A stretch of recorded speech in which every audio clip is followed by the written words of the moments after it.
Welcome to the latest episode of Beatin' and Bangin'. I'm your host, Kyle Dalton. Today's video includes a couple of stories from the weekend's race on the Indianapolis Road Course, including why Ty Gibbs was angry with Shane Van Gisbergen after the race, and why this race, in my opinion, was one of the best all year. I also have a follow-up on my personal news from the last video. First, let's go back to Sunday. For days leading up to the race, everyone was talking about Shane Van Gisbergen, and the talk was unsurprisingly, could he do it again? Could the three-time Supercars champion pull off the improbable like he did through the streets of Chicago and shock the NASCAR world with a second Cup Series win in as many races? The answer turned out to be no, but his 10th place finish was still quite impressive. In fact, that top 10 result made him the first driver since Terry Labonte in 1978 to start a NASCAR Cup Series career with back-to-back top 10 finishes. However, it wasn't all good. After the race, the 34-year-old driver revealed that his performance wasn't viewed as favorably by everyone, including rookie driver Ty Gibbs. You could not be happier than the performance you had today. Nobody's mad at you. Yep. Solid top 10 finish. I had one guy waving at me, I think 54, but I don't know who that is. Ty Gibbs. Sorry if he's angry about something, but... Gibbs was unhappy about one particular incident that happened early in the race on the one and only restart. However, upon closer inspection, it wasn't SVG's fault, at least not initially. It started when Joey Logano came in hot into turn 1, locked up the brakes, and drove it hard into his Penske teammate Ryan Blaney, which set off a chain reaction, with the number 12 driving into Martin Truex Jr., who then got into Van Gisbergen, with the Project 91 car finishing it off by driving into the rear of the number 54 car and sending it for a spin. On the replay, it appears Van Gisbergen could have possibly backed off on the gas and not driven as hard into Gibbs. But if that happens, then there's a chance someone drives into him from behind and does the same to him. Gibbs was understandably unhappy because that incident dropped him deep into the field and would ultimately affect his position in the playoff standings and drop him below the cut line. To his credit, the rookie bounced back and through a long green flag run, moved through the field and finished 12th.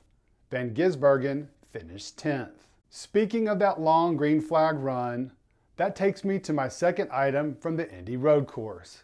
Sunday's race on the 14-turn layout started similar to the two previous races in the past, with an early caution. This year's came on lap 2, when Logano got loose over the curb in turn 6 and sent Justin Haley into the grass before a hard hit into the tire barrier. What no one could have imagined was that would be the lone caution of the day. A single caution. The final 77 laps ran under green flag conditions. What magnified the situation even more was the absence of stage breaks.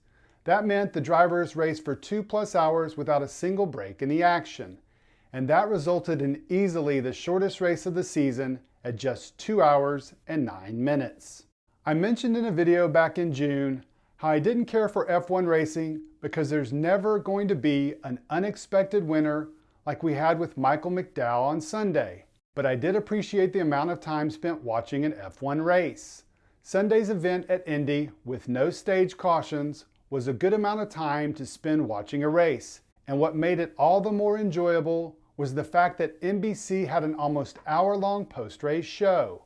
We heard interviews from more drivers than usual. I know it's not going to happen anytime soon, but I envision something similar happening with all races in the future with respect to stage breaks. I know most races won't go that long without a natural caution, so there will be stoppages in the action.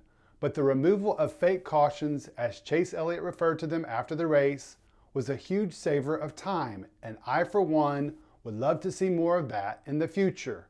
We can still keep the stages and points awarded, but remove the actual breaks.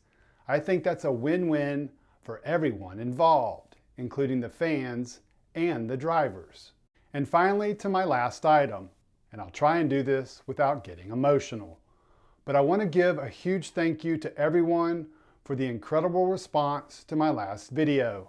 It was absolutely humbling to see such a positive and encouraging response. Throughout the weekend, I would periodically read my mom several responses at a time, and inevitably, we'd both end up in tears. We could genuinely feel the love. I have often joked in my personal life how social media can be a cesspool, and that still holds true.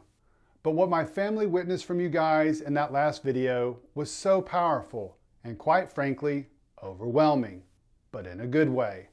I honestly can't thank all of you enough for the kind words.